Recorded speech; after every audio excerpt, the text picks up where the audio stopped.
Brackett's Cove, Maine. The lobster fleet out of Brackett's Cove ran to 22 boats at its peak. In the 1990s, a number that had shrunk to 11 by 2019 and 2. -1 by the time the investigation began, the same way the lobster fleet out of almost every small Maine harbor had shrunk for the usual reasons: consolidation, cost, the particular economic gravity that pulls small commercial fishing operations toward failure over time, even when the boats are seaworthy and the captains are skilled and the catch is there. Nobody in Brackett's Cove paid too close attention to the slow dwindling. It was the same story playing out along the whole coast, and if anything, the harbor's numbers held slightly better than those of comparable towns, which people locally attributed to the fact that Brackett's Cove had, for 31 years, been run with unusual efficiency and care by a harbor master named Gordon Pell, who knew every boat in the water and every captain who fished out of it, who settled disputes before they became feuds, and enforced the mooring rules with a consistency that the fishermen grumbled about and privately respected, and who had, according to the 3 generations of local lobstermen who dealt with him, never once made a decision about the harbor that wasn't in its best interest. He retired in 2021 to modest ceremony and a plaque in the harbor office. And the investigation that eventually dismantled his reputation did not begin until 2 years after he was gone, when a marine insurance auditor named Rosalind Ferris flew up from Boston to review 3 separate claims that had been filed with the same underwriter over the previous decade, and that her company's new pattern recognition software had flagged as statistically anomalous in a way nobody had looked at before. The 3 claims each involved a Brackett's Cove lobster boat that had gone missing at sea in circumstances that, individually, were within the range of ordinary maritime misfortune, and that collectively, when Rosalind laid them side by side in her rental car, parked outside the harbor office on a gray November morning, presented a picture that made her drive directly to the Knox County Sheriff's Office before she even checked into her hotel. The first boat was the Eleanor Sue, a 42-foot Jonesport lobster boat owned by a fisherman named Pete Gallant, which went missing in October of 2012 in a fast-moving nor'easter, its distress beacon activated briefly and then going dark before the Coast Guard could reach the last known position. Pete Gallant's body was recovered 4 days later, 11 miles from the beacon's final location. His death was ruled accidental drowning, consistent with vessel loss in heavy weather. The insurance payout on the Eleanor Sue and its equipment had been $412,000, dispersed without dispute to Pete's estate and, thereafter, to his widow. The second boat was the Celia May, owned by a man named Russ Dunbar. Lost in July of 2015 in calmer weather, a mechanical failure according to the Coast Guard report. Engine fire that spread too fast to contain. Dunbar rescued by a passing recreational vessel, but the Celia May herself gone to the bottom by the time the fire response reached the area. The insurance payout on the Celia May was $380,000.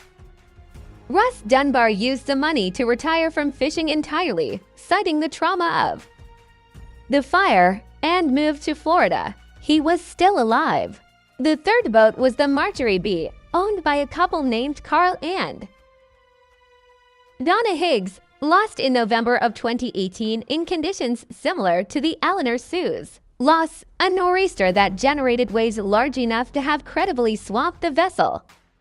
Neither Carl nor Donna was aboard when the Marjorie B. was reported overdue by the harbor office. They had, Carl told investigators at the time, decided at the last minute not to take the boat out that day because of the weather, a decision that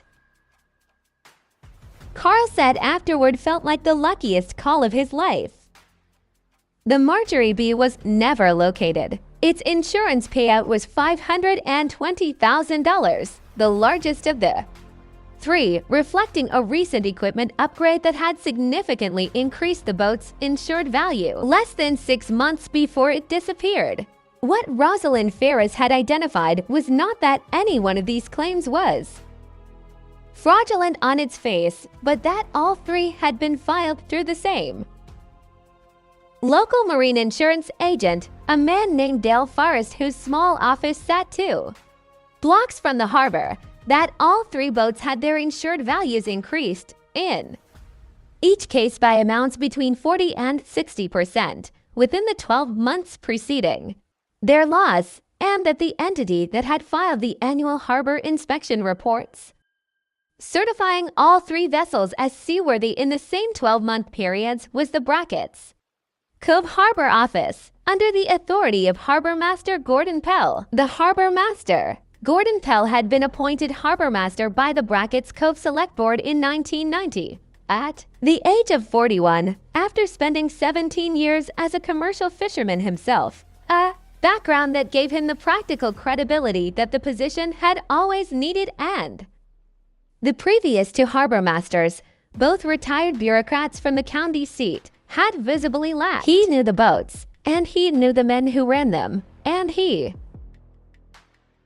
knew the particular economics of the lobster trade in a way that meant he could read a captain's financial situation with reasonable accuracy from the condition of the vessel, the quality of the gear, the small tells of cash flow pressure that a fisherman working close to the margin couldn't entirely conceal from someone paying close attention. That knowledge, which in a different man might have remained simply the foundation of good harbor management, was, as the investigation came to understand it, also the foundation of something else. A 3-decade private assessment process by which Gordon Pell identified fishermen who were in serious financial difficulty, approached them with a proposition, and, if they accepted, helped them execute an insurance fraud that he designed, facilitated, and profited from in ways that the records took investigators nearly a year to fully reconstruct. The proposition, in each of the 3 confirmed cases, varied in its specific terms, but followed the same general structure. Pell would approach a fisherman in private, acknowledging without drama that he had noticed the fishing operation was struggling, and proposing, in language that longtime Brackets Cove residents, who later described similar conversations to investigators, characterized as careful and businesslike, rather than a way out that would leave the fisherman financially whole while also addressing, through a share of the insurance proceeds paid to Pell in cash, the harbor master's own situation, which turned out to have been more precarious than anyone in town had known.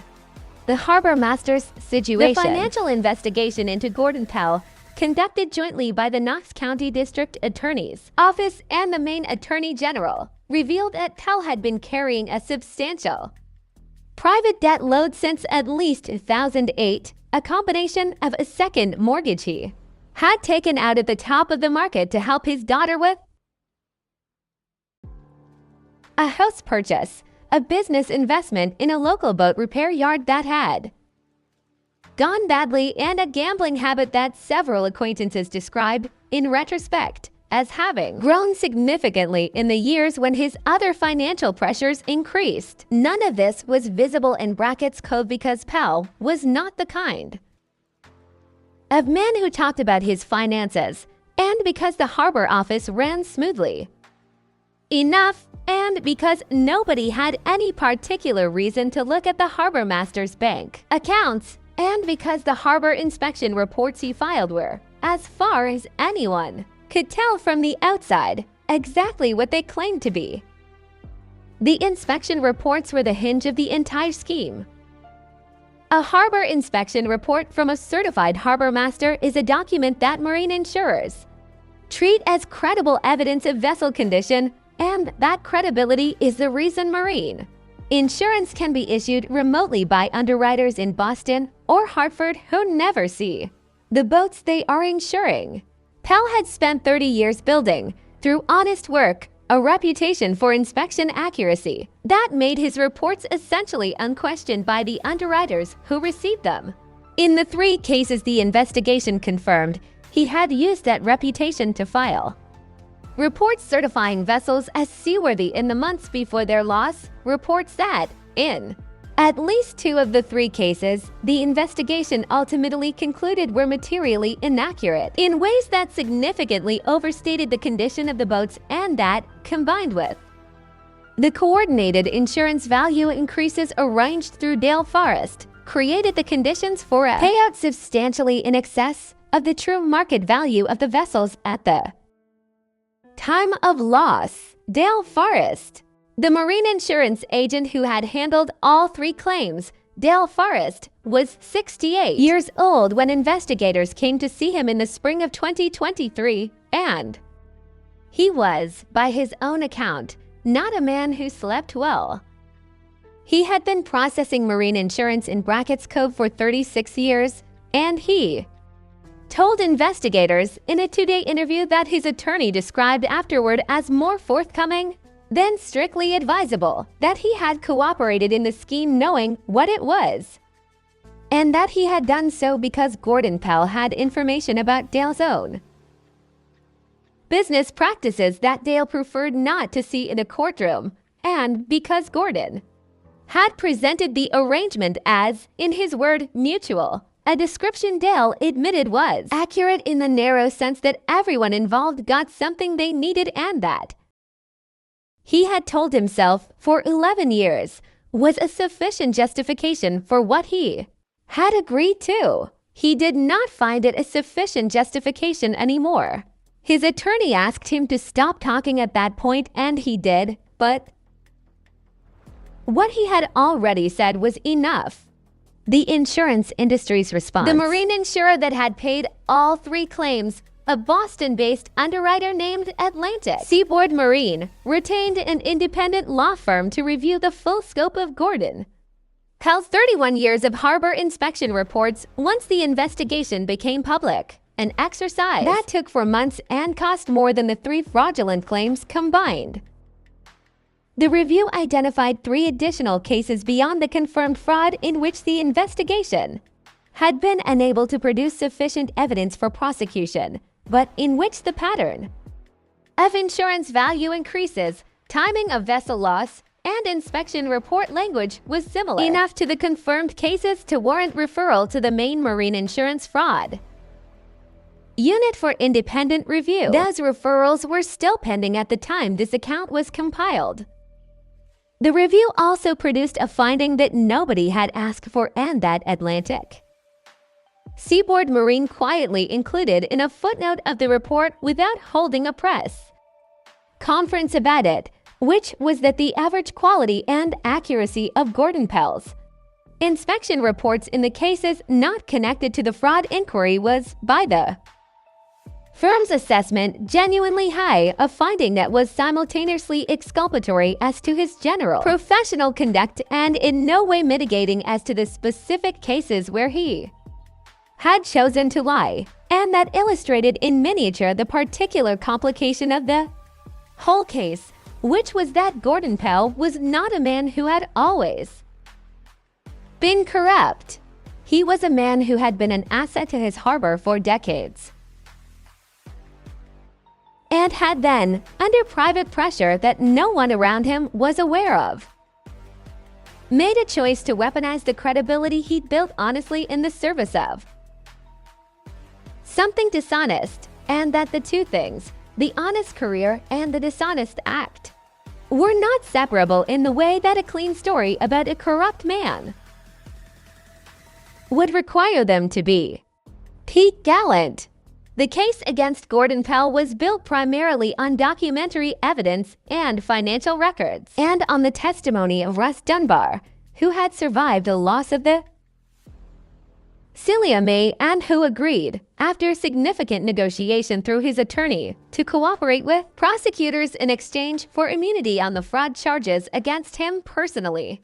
Dunbar's cooperation produced detailed first-person testimony about the mechanics of the scheme as it had been presented to him by Pell in 2014 and 2015. and it was credible and prosecutorially valuable, and it addressed the financial crime questions very nearly completely. What it did not address, and what the investigation struggled with throughout, was the question of Pete Gallant, who had died.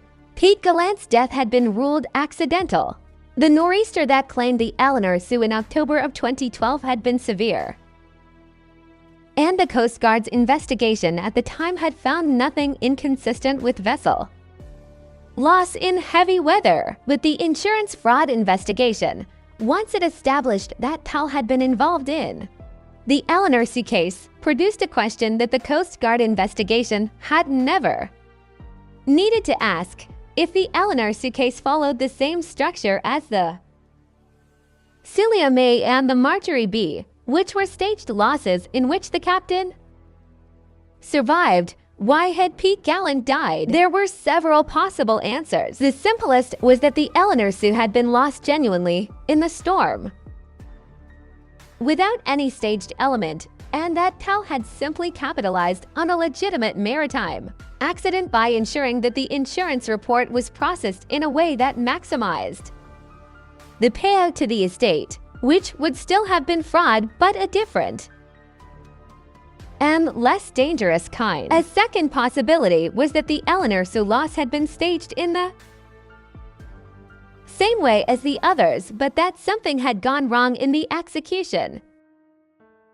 The weather more severe than anticipated, a contingency plan that failed, an outcome Pell had not intended and that had haunted him in ways that would help explain the 6-year gap between the Eleanor Sue in 2012 and the Marjorie B in 2018. A third possibility, the one prosecutors were least able to either confirm or dismiss to their satisfaction, was darker than both of those, and it was the one that Pete Gallant's son, a 34-year-old electrician named Marcus Gallant, who had been 12 when his father died, came to Mara Thibodeau, the lead investigator on the case, and asked her very directly in a conference room in Rockland on a wet April afternoon in 2023 whether she was prepared to follow wherever the evidence went. She told him yes, she meant it. The investigation that followed over the next 8 months was the most difficult work of her career, not because the evidence was abundant, but because its absence was not the same as innocence, and she had to keep reminding herself of that distinction every time she hit a wall. What she found ultimately was this: Pete Gallant had, in the months before the Eleanor Sue was lost, been approached by Pell with the same proposition that Dunbar described receiving 3 years later. Unlike Dunbar, Pete had not agreed immediately. Two people who had been close to Pete remembered conversations, one at the gas dock and one at the diner on Harbor Road, in which he had described being under financial pressure and being offered a way out that he wasn't sure he was comfortable with, without naming Pell and without specifying what the offer was. He had seemed, both people said, more troubled than frightened, the way a man looks when he is genuinely working through a moral question rather than running from a threat. He had not made a decision, as far as either of them knew, before the storm. Gordon Pell's financial records showed a payment to a cash account in the amount of $58,000 in the spring of 2013, 6 months after Pete Gallant's death, a payment that postdated the insurance claim settlement by 4 weeks, and that Pell's attorney had characterized, without any supporting documentation, as a business loan repayment from a private individual. The source of that payment was never definitively established. The timing was what it was. Mara Thibodeau spent a long time with that $58,000. She spent longer with the question of what Pete Gallant had decided in whatever conversation he and Gordon Pell had or had not had before the Eleanor Sue went out on a night in October with a nor'easter bearing down, and what Gordon Pell had done with that answer. She could not prove the worst version of what the evidence suggested. The weather had been real. The storm had been real. The Coast Guard investigation had found no evidence of tampering with the vessel, though it had not looked for tampering because there had been no reason to look for it at the time. 11 years later, with the wreck on the bottom of the ocean, there was no realistic path to the kind of physical evidence that would support the worst version in a courtroom. Gordon Pell was charged, in the end, with 3 counts of insurance fraud, 1 count of filing false official documents in connection with each of the 3 confirmed schemes, and 1 count of conspiracy in relation to his arrangement with Dale Forrest. The charges were serious and the evidence was strong, and the prosecution never officially alleged anything in connection with Pete Gallant's death because they could not prove it. And they would not allege what they could not prove.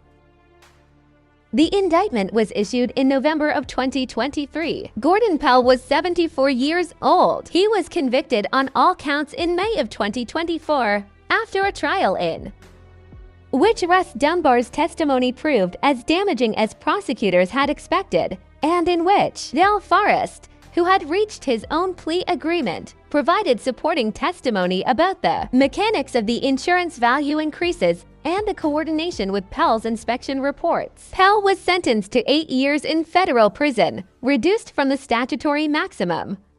In acknowledgement of his age and his otherwise clean record, a reduction that Marcus Gallant, sitting in the gallery on sentencing day, received with an expression that the court reporter later described to a colleague as the face of a person absorbing a disappointment he had been told to prepare for and had not been able to. Marcus Gallant spoke to Mara Thibodeau outside the courthouse afterward. He asked her, again, whether she thought they would ever know what had happened to his father. She told him, honestly, that she did not think the legal system was going to be able to give him that answer, and that she was sorry. He nodded, in the way people nod when they have already arrived at the answer themselves and were asking more to confirm that someone else had done the same honest accounting than to receive information they hadn't already calculated. He told her that his father had been, by every account of everyone who had known him, a man who tried to do things the right way even when the right way was harder than the alternative, and that whatever Gordon Pell had offered him and whatever Pete Gallant had said back, he believed in the will you believe something that you cannot prove and will never be able to fully grieve without believing that his father had said no, and that Gordon Pell had found a way to make the answer not matter. Mara Thibodeau did not tell him he was right. She did not tell him he was wrong. She told him that the record, as she understood it, was consistent with what he believed, and that consistency was all she had to offer, and that she hoped it was worth something. He said he thought it was. They shook hands. He drove north. She drove south. The harbor at Brackett's Cove caught the late afternoon light the same way it always had, gray and salt-bright and indifferent, and the boats that were still left in it rode the swell the way boats always ride a swell, which is the same whether the water underneath them is honest or not. Gordon Pell is imprisoned at a federal correctional facility in New England.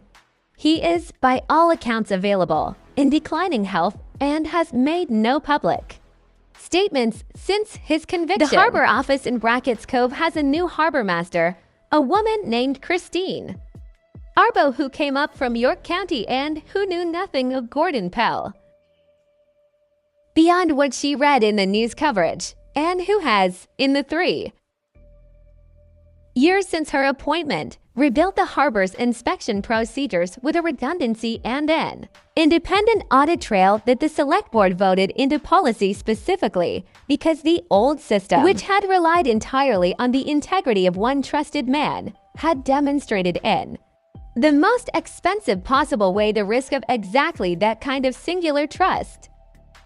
Dale Forrest's insurance agency closed the month of his guilty plea. He moved from Brackett's Cove to somewhere else and has not, as far as anyone in town knows, been back. The sign on the door of the insurance office is a different name now. A person from Bangor who has a clean history and who processes claims the way claims are supposed to be processed carefully and without the particular profitable friendship with the harbor office that made Dale Forrest's business for a decade more lucrative than a small-town marine insurance agency in a shrinking fishing economy had any ordinary reason to be. Atlantic Seaboard Marine rewrote its inspection report validation procedures in the 12 months after the case, adding a requirement for independent photographic documentation and a secondary review process for any policy with an insured value increase exceeding 30% in the preceding 18 months, a change its risk management director described publicly as a routine modernization of industry standard underwriting practices, which was true and was also, for anyone who had read the Brackett's Cove case file, an exact and specific response to the exact and specific mechanism Gordon Pell had exploited for 11 years. The change will prevent, going forward, a scheme structured exactly the way his was. Whether it will prevent a scheme structured slightly differently is the question that every fraud prevention measure in every industry faces, and the answer is the same answer. It always is, probably not. Not the next one, not exactly, but perhaps enough of the next several to make the cost of attempting them higher than the benefit of succeeding at them, which is, in the end, the only realistic standard that fraud prevention has ever been able to claim, and which is better than nothing, and not as good as it sounds. Rosalind Ferris, the insurance auditor whose pattern recognition review started all of it, filed her report and moved on to the next case on her list, which was in Connecticut and involved falsified cargo manifests and was complicated in different ways. She told a colleague once that the Brackett's Cove case was the one she thought about most, not because it was the largest or the most intricate, but because of Pete Gallant, who was the part of the case that the legal system had been able to identify and had not been able to reach, and who stayed with her in the specific way that unresolvable things stay with people who deal in evidence for a living, not as a haunting exactly, but as a permanent reminder of the distance between what the numbers can show and what actually happened in the dark, on the water, in a storm that nobody who wasn't there can ever fully reconstruct, with a man who may have said no to the wrong person at the wrong time and paid for it with the rest of his life. The lobster boats that steal fish out of Brackett's Cove go out every morning before dawn when the season is running, the same way they always have in. Whether that the captains read the same way Gordon Pell taught a generation of them to read it, because some knowledge is separable from the person who passed it on and some is not, and the captains of Brackett's Cove have had over the last several years to work out quietly and individually which parts of what they learned from the harbor master they trusted for 30 years they are still willing to carry, and which parts they have decided, without ceremony and without a particular moment of decision, to set down and leave where they left them. The harbor is smaller than it was. The remaining boats know the water the way lobstermen always know the water, which is intimately and imperfectly and with a respect for what it can do that No amount of familiarity has ever been able to fully convert into safety. They go out and they come back, mostly, and the harbor office logs there. Departures and arrivals with a care and a documentation that did not exist before. And Christine Arbo knows the name of every boat and the face of every captain, the way a good harbor master always has, and watches the water when the weather changes, the way anyone responsible for other people on the sea has too. Be willing to do and understands, as anyone in that position now must understand, that the trust a harbor places in the person who tends it is not a given and is not a permanent condition, and that it has to be earned differently now than it was before, not just through competence and longevity and the accumulated goodwill of daily honest work, but through a transparency and a checkability that Gordon Pell never had to offer because nobody ever thought to ask him for it, and that the town of Brackett's Cove has decided, quietly and without drama, it intends to require from now on. The wider pattern in maritime fraud. The Brackett's Cove investigation was not, as Rosalind Ferris knew from the moment she filed her report, a singular case. It was a singular prosecution of a type of scheme that the marine insurance industry had long understood existed somewhere in its exposure profile, but had never, until the combination of pattern recognition software and an auditor willing to drive to Knox County on a gray November morning, had the tools to identify and the evidence to pursue in a specific time and place with specific named defendants. In the months after Gordon Pell's conviction, Atlantic Seaboard Marine's law firm, reviewing the referral list its 4-month inspection audit had produced, shared its methodology with 2 other New England Marine underwriters who had expressed interest in conducting similar reviews of their own historical claim pools. Both reviews produced findings that warranted law enforcement referrals. One of those referrals produced a prosecution. The details of that case have not been made public as of this account's compilation, but the existence of the referral is part of the record, and it suggests that Brackett's Cove, for all its specificity, its small harbor and its particular harbor master and its particular set of boats and families, was not an outlier in the way that a community hoping never to see itself in a story like this one needs it to be. The structural conditions that made Gordon Pell's scheme possible, the concentrated trust in a single and knotted authority figure, the geographic isolation that limits competitive insurance oversight, social dynamics that make a challenge to a respected person feel less like accountability and more like betrayal, those conditions are not unique to Brackett's Cove. They describe, in various combinations and varying degrees, hundreds of small commercial harbors along the American coastline, each with its own harbor master and its own history of trust, built on daily honest work and its own absence of any formal mechanism for reviewing whether that trust remains warranted as circumstances change. The National Association of Harbor Master Professionals, when asked by a marine trade publication for comment on the Brackett's Cove case in the summer of 2024, issued a statement emphasizing that the vast majority of harbor masters in the United States perform their duties with integrity and in the public interest, which is true and which is not.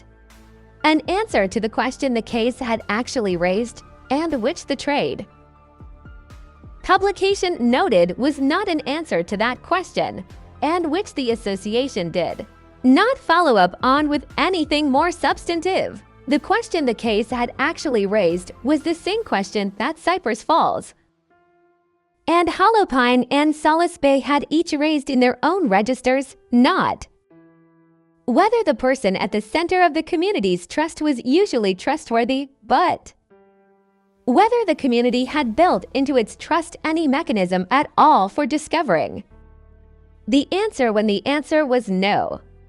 In each of those cases, the answer had been the same. The mechanism had not existed. It had been invented, in each case, by someone working outside the official structure, with tools they assembled themselves for reasons that were personal before they were civic. And the invention had come too late for the people it came too late for, and had been, for the rest, exactly enough. That is not a blueprint. It is a description of how things actually went and the distance between a description and a blueprint is, in each of these places, the distance each community is now trying to close with varying resources and varying urgency and the shared understanding that the closing is not optional and is not finished and will not be finished in any of them for a very long time. Mara Thibodeau transferred to the State Police Major Crimes Unit in the fall of 2024, a promotion she had been working toward for several years and that the Brackett's Cove case had, in a professional sense, made easier to obtain. She left Knox County with the case file closed and the 2 remaining referrals pending and the question of Pete Gallant documented in the record in every way. The evidence permitted and unresolved in every way the evidence could not reach. She carried that unreached thing the way investigators carry the cases that the system handles and does not fully resolve, which is quietly and not quite all the way to the back. Marcus Gallant still lives in Knox County. He fishes recreationally now, though not lobster, and not out of Brackett's Cove. He has told the one journalist who has spoken to him at any length in the years since the trial that he is not interested in telling his father's story publicly, that it belongs to his family and not to the record, and that the record already says what it can say. He fishes in the early mornings before the light is fully up on a lake inland from the coast, in water with no tides and no nor'easters and no insurance reports, and he has said that he finds it different from the sea in ways that he suspects are obvious but that he has never particularly wanted to put into words, because some kinds of peace are not improved by being explained. The boats that were lost. Beyond the 3 confirmed insurance fraud cases, the investigation produced a secondary record that nobody had asked for and that proved difficult to set aside once it existed. A comprehensive list of every vessel that had departed Brackett's Cove and failed to return over Gordon Pell's 31-year tenure as harbor master. The list was assembled by the Knox County District Attorney's Office as part of the broader evidentiary review and was shared with the Coast Guard's 1st District Office in Boston, which reviewed it against its own records and confirmed 11 total vessel losses in the period, a number that the Coast Guard's own analysis characterized as within the range of statistical expectation for a commercial fishing operation of that size and duration in that geographic area, which is to say, not suspicious in aggregate, not a number that warranted further review absent specific evidence, and yet, given the context, not a number that anyone involved in the case could look at without thinking about each individual entry and what the record could and could not say about it. 9 of the 11 losses were reviewed by the District Attorney's Office and found to be either clearly unconnected to Gordon Pell or too distant in time and circumstance to support any further investigation. 2 remained. One was the Eleanor Sue, whose place in the investigation the record already fully reflects. The other was a boat called the Wendell K., a 38-foot lobster vessel owned by a man named Harold Burke that had gone missing in September of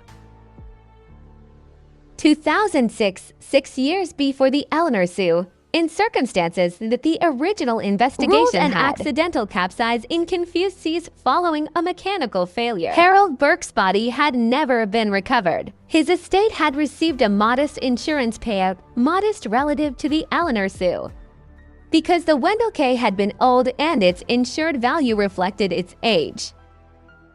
And the case had been closed and had remained closed for 17 years.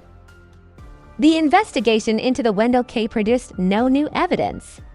Gordon Pell's financial records did not show any unusual payment connected to the date of the loss. Dale Forest's agency had not been the underwriter for Burke's insurance. The inspection report for the Wendell K in the year of its loss was consistent in format and language with the rest of Pell's legitimate inspection work. There was, in short, nothing in the Wendell K file that the investigation could attach to the scheme it had already established, and the district attorney's office declined to pursue it further. What there was, and what the record preserves without resolving, was the account of Harold Burke's daughter, a woman named Iris Keene, who came to the district attorney's office in the summer of 2023 after the investigation became public and described, in careful detail, a conversation her father had had with her 3 weeks before the Wendell K went missing. Harold Burke had been 63 years old and had been facing, in the summer of 2006, a situation similar to the ones investigators now knew Gordon Pell had recognized and approached in other cases. The boat was old, the cat had been poor for 2 consecutive seasons, and a recent engine repair had cost more than Harold had available, leaving him technically insolvent in ways he had been managing through a combination of informal credit from the fuel dock and a patience from the local bank that was not going to extend indefinitely. Iris remembered her father saying, in that conversation, that someone had offered him a way out that he needed to think hard about, and that he was not sure he was the kind of man who could do what was being asked. She did not know what was being asked. He did not tell her. He had seemed, she said, less troubled and resolute, the way a man looks when he has already made a decision and is looking at the cost of it rather than still weighing the choice. She had not understood it at the time. She was 19. She understood it differently now. The investigation could not turn Iris Keene's memory into evidence. It could not turn Harold Burke's capsize in September of 2006 into anything other than what the record said it was, an accident, because the record had been made 17 years earlier by people with no reason to make it differently, and the sea had kept whatever the sea keeps, and Gordon Pell, who was the only person who could have changed the meaning of the record, was not talking. He had not talked about Pete Gallant, and he did not talk about Harold Burke, and his attorney made clear in communications with the district attorney's office that he did not intend to talk about either one, which is his legal right. And the record's permanent limitation and Iris Keene's permanent grief carried alongside the ordinary grief of losing a father at 19 in a way that the law has now told her, with the full weight of its inability, that it cannot fully explain. The water off Brackett's Cove is 300 feet deep in the channel. The Eleanor Sue is down there, and the Celia May, and the Marjorie B, and the Wendell K. They are not adjacent to each other. The ocean doesn't arrange things neatly. They are wherever the current put them over the years, in the dark, under a pressure that changes everything organic and leaves only what metal and time together decide to keep. The boats that still go out of Brackett's Cove pass over them on the way to the fishing grounds, as they have always passed over them, as fishing boats have always passed over whatever the water holds below, which is everything the water has ever been given and has decided not to return. The captains know they're there. They don't talk about it much. There is, in a working harbor, a particular economy of speech about the boats that don't come back, a respect for the loss that expresses itself not in what is said but in what is not, in the knowledge that every departure is the kind of thing you can't take for granted and that the return, every time it happens, is the thing worth mentioning. The boats that come back are the ones worth counting. Brackett's Cove counts them now with a record and an audit trail and a harbor master who knows every departure and every return and documents each one in a system that the people can read, so that the knowledge is never again in only one person's hands, sitting unexamined in the warm harbor office of a man whose debt and whose patience and whose reading of other men's quiet desperation made him, over 31 years, into something the harbor never knew it was keeping. The town's economy. Brackett's Cove had been losing people slowly for 20 years before the investigation, the same demographic tide pulling at every small coastal Maine community that couldn't offer the kinds of jobs that kept people in their 30s and 40s from making the calculation that the city made possible what the town could not. The investigation added a different kind of loss on top of that, harder to quantify and impossible to graph, the loss of a particular confidence in the town's own institutions that had been part of the texture of daily life for so long that nobody had noticed it was there until it wasn't. Gordon Pell had been a harbor master, which in a harbor town is a particular kind of position, the person who holds the thread that connects the land to the water, who arbitrates the small disputes and manages the daily choreography of a working waterfront, and who is, by the nature of the job, trusted with a level of unilateral authority over the practical operation of the thing the whole town's identity is built around. When that person turns out to have been something other than what the trust required, the damage is not only financial and not only legal. It is the damage to a story a community tells about itself, a story that involves knowing who can be trusted with what, and that requires, once it has been told wrong for 31 years, a rewrite that takes longer than any single investigation and costs more than any insurance settlement. The people who stayed in Brackett's Cove and ran its remaining businesses and fished its remaining boats and taught in its school and tended its harbor under Christine Arbo's careful new protocols did the rewrite the way communities always do the rewrite. Gradually and without a ceremony, and not altogether, some people arriving at a different version of the story sooner than others, and some people still, years later, wanting to hold on to the version that had felt like home, which was the version in which Gordon Pell had been what he appeared to be for 25 of the 31 years he had held the harbor, genuinely good at the job and genuinely invested in the town, and genuinely, until whatever combination of debt and pressure and private moral failure had pushed him past the line, a person who had tried to do the thing right. Some of that version survives because it is true, and truth is hard to fully extinguish even when it is also incomplete, and the people who insist on holding on to the true part are not wrong to do so even when others find it difficult to understand. Memory is not a verdict. A town's sense of itself is not a case file. Both contain things the law cannot reach and things that will outlast the laws. Interest in the matter, and Brackett's Cove will be making its own private settlement with its own history of Gordon Pell for years after the last appeal is closed and the case number is archived, and Rosalind Ferris has moved on too.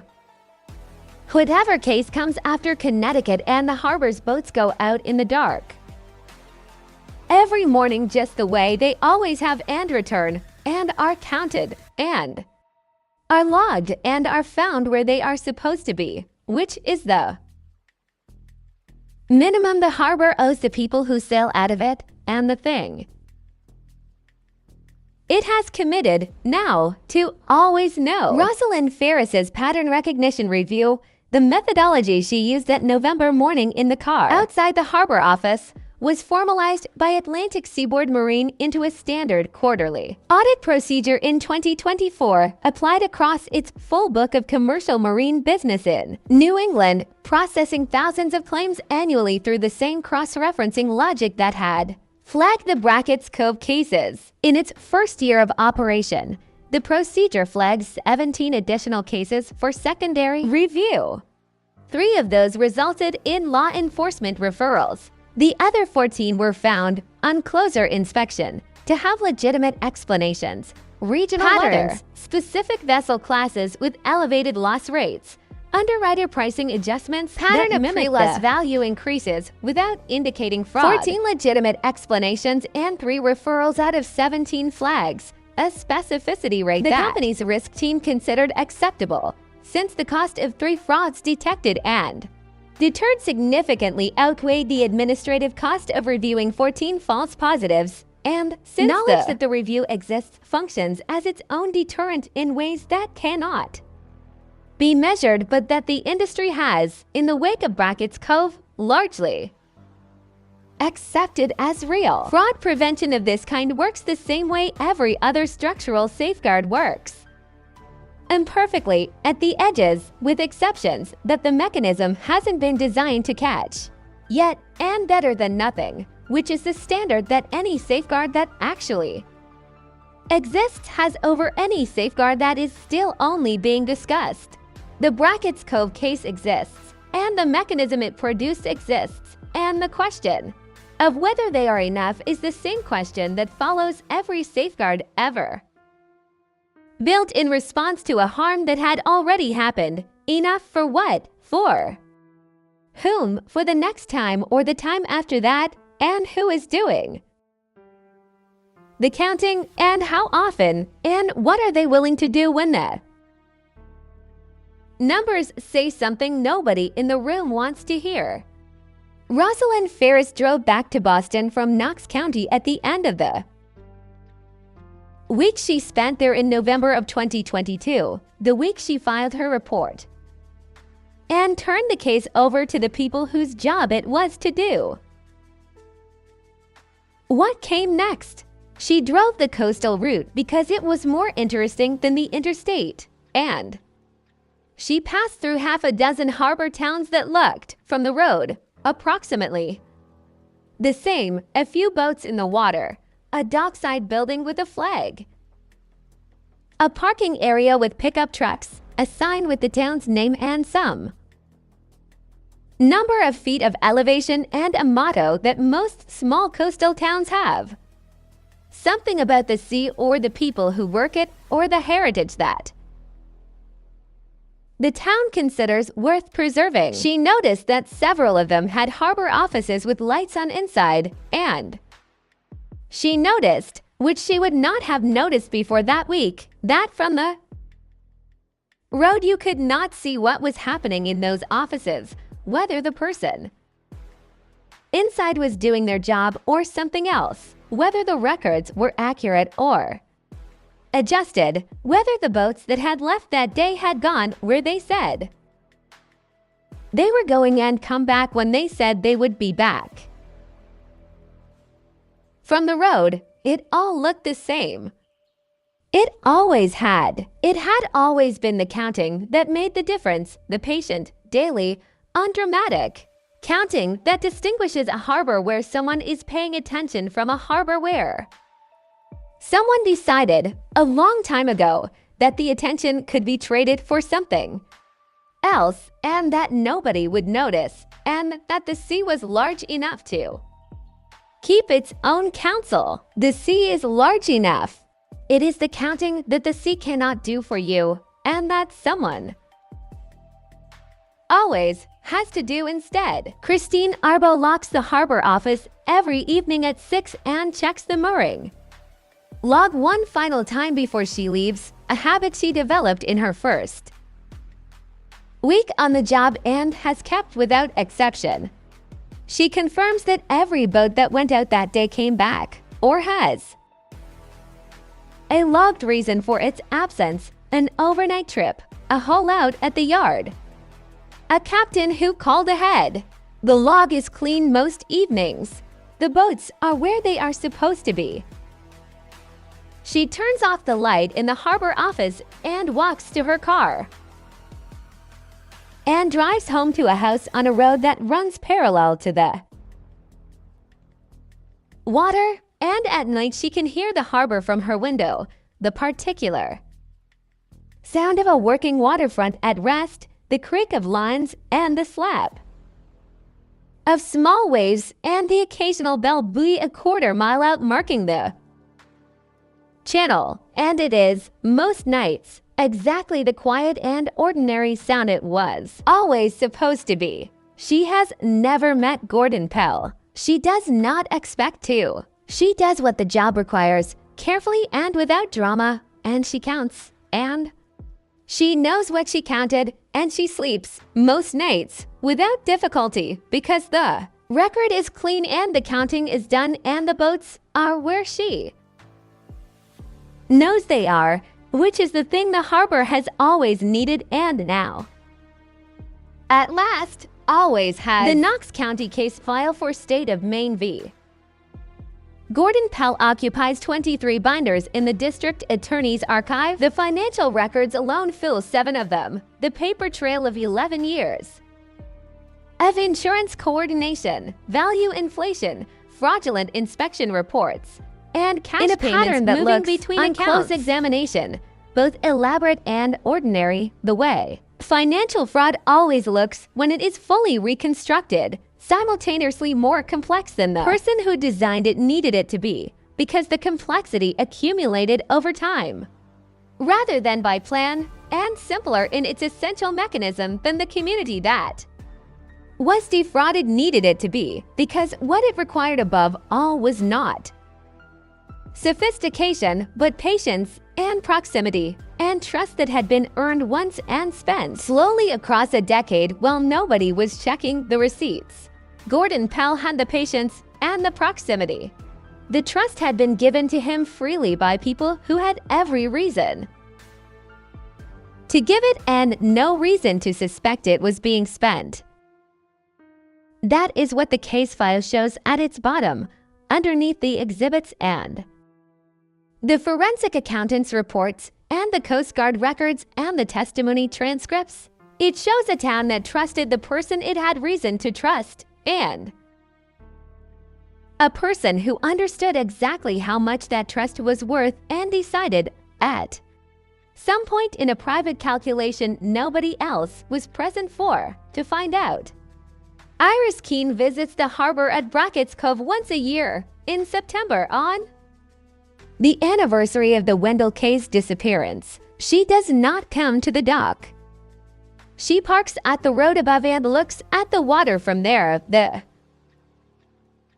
same water her father left in that last September morning, the same channel, the same buoy line, the same light on the far headland that hasn't changed since before she was born. She stays for about an hour and then drives home, and she does not tell many people she does this, and she does not have a name for what it is, whether it is grief or remembrance or something more specific that the language hasn't quite caught up with yet, the thing a person does when they know more than they can prove about what happened to someone they loved, and have made their peace with the fact that the more is what they have to carry and the proof is what they will not be given. She carries it the way her father, by her account of him and by everyone else's account of him, carried the things he had to carry, which was quietly and with a kind of steadiness that does not announce itself or ask to be recognized, and that looks, from the outside, like a person simply standing at a road's edge looking at the water, which is exactly what it is. And which is also something more than that, and which is hers to carry in whatever way she finds she is able to, for as long as the carrying takes. The harbor at Brackett's Cove catches the light differently in September than in any other month, the angle low enough to flatten the water silver in the mornings and copper in the late afternoons, and the boats that are still there move through it the way boats have always moved through light on the water, which is without acknowledgement, because boats are not built for acknowledgement. They are built for water, and the water and the light are the things they know, and the record and the count are the things the land keeps on their behalf, and between the land's record and the water's keeping, a harbor town has to build whatever understanding of itself it can, which is never complete and never finished, and is always, in the end, the thing it is still making. The boats go out. The boats come back. The count is kept, and they are counted every time.